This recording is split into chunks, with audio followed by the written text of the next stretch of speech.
Hello दोस्तों, आप सबका स्वागत है आपके अपने चैनल लीगल न्यूज एनालिसिस पे। जैसा कि दोस्तों हम अपने इस चैनल पे कुछ एक इम्पॉर्टेंट नेशनल एवं इंटरनेशनल न्यूज कवर करते हैं और उनका लीगल पर्सपेक्टिव आप सबसे शेयर करते हैं। तो दोस्तों, जो आज की न्यूज हमने कवर की है वह है कर्नाटक हाई कोर्ट का फैसला, जिसमें कोर्ट द्वारा ये कहा गया कि लाउड स्पीकर पे अजान बाकी धर्मों के लोगों के मौलिक अधिकारों का उल्लंघन नहीं करती है।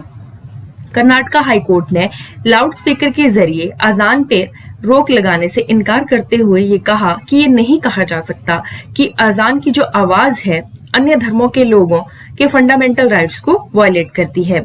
दोस्तों, पिछले कुछ समय से ही देश में लाउड स्पीकर पर अजान का जो है वो विरोध किया जा रहा है। हालांकि ये विरोध तो कई सालों से जारी है, लेकिन अब एकदम से ये विरोध जो है वो चर्चाओं में आ गया है। आपने वेरियस न्यूज़पेपर के माध्यम से सुना होगा कि हिंदू संगठनों ने कई शहरों में इसका विरोध किया और कई शहरों में काफी जोर की आवाज से जो है वो हनुमान चालीसा का पाठ किया।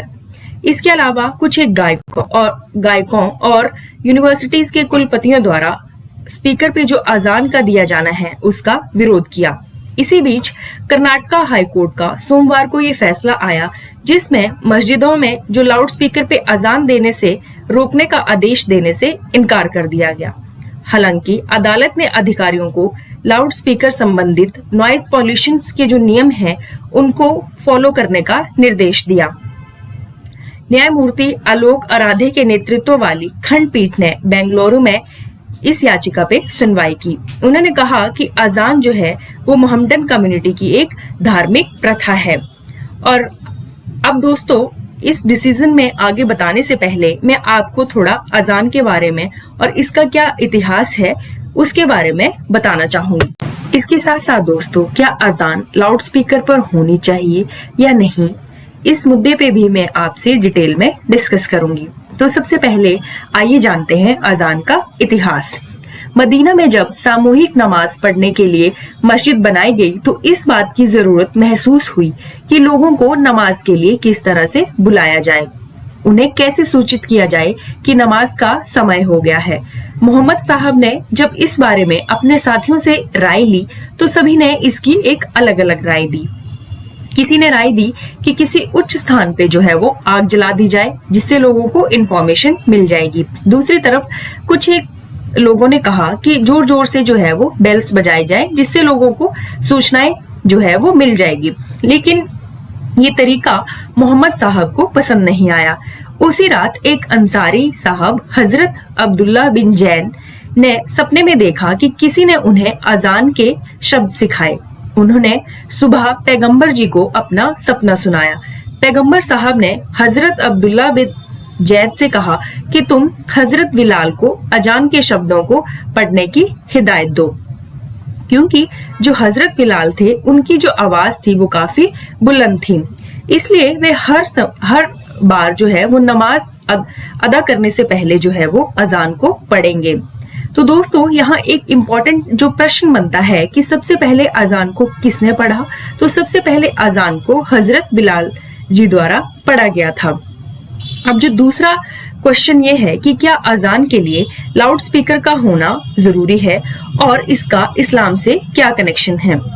अगर इस्लाम में लाउड स्पीकर की बात की जाए तो जब धर्म बने थे तब लाउड स्पीकर जो थे वो नहीं हुआ करते थे।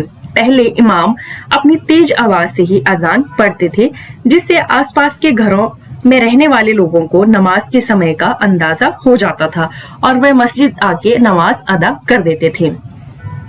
इसके लिए उन्हें बहुत ही तेज आवाज में जो था वो अजान देनी पड़ती थी। लेकिन धीरे धीरे जैसे जैसे टेक्नोलॉजिकल एडवांसमेंट हुई, लाउड स्पीकर आए, तो मस्जिदों में भी इनका इस्तेमाल किया जाने लगा। इससे जो इमाम थे उन्हें बहुत जोर से जो है वो नहीं चिल्लाना पड़ता था, वो लाउड स्पीकर पे जो है वो अजान को इजीली पढ़ लेते थे।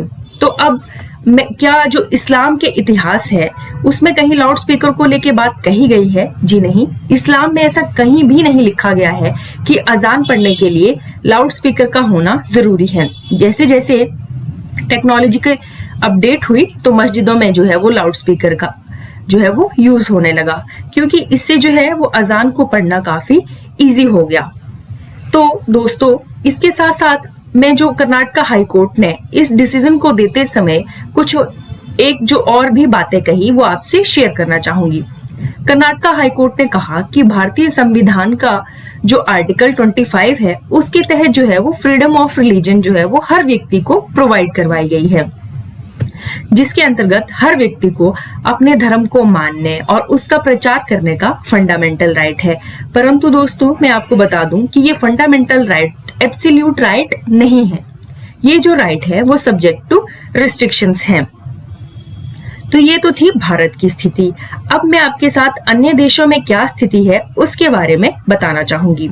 सबसे पहले तो सऊदी अरेबिया, जो कि एक मुस्लिम कंट्री है, आपको जान के हैरानगी होगी कि वहां मस्जिदों में लाउड स्पीकर के यूज पे बैन है। इतना ही नहीं, जो कोई व्यक्ति अगर इस चीज की वायलेशन करता है तो उस पे जो है वो हैवी पेनल्टीज भी इम्पोज की जाती हैं। इसके साथ साथ दोस्तों वर्ल्ड की कुछ एक और कंट्रीज जैसे कि Netherlands, Germany, Switzerland, France, UK, Norway, इन कंट्रीज में भी जो लिमिटेशंस हैं वो लगाई गई हैं। तो दोस्तों ये तो थी आज की वीडियो जिसमें कर्नाटका हाई कोर्ट का ये फैसला कि जो अजान है जो लाउड स्पीकर पे दी जाती है उससे किसी के राइट्स जो फंडामेंटल राइट्स हैं उनकी वायलेशन नहीं होती। इसकी आपकी इस हाई कोर्ट के डिसीजन के बारे में आपकी क्या राय है, प्लीज कमेंट करके बताइएगा। दोस्तों अगर आपको वीडियो अच्छी लगी हो तो please like, share and subscribe my channel. Thank you दोस्तों।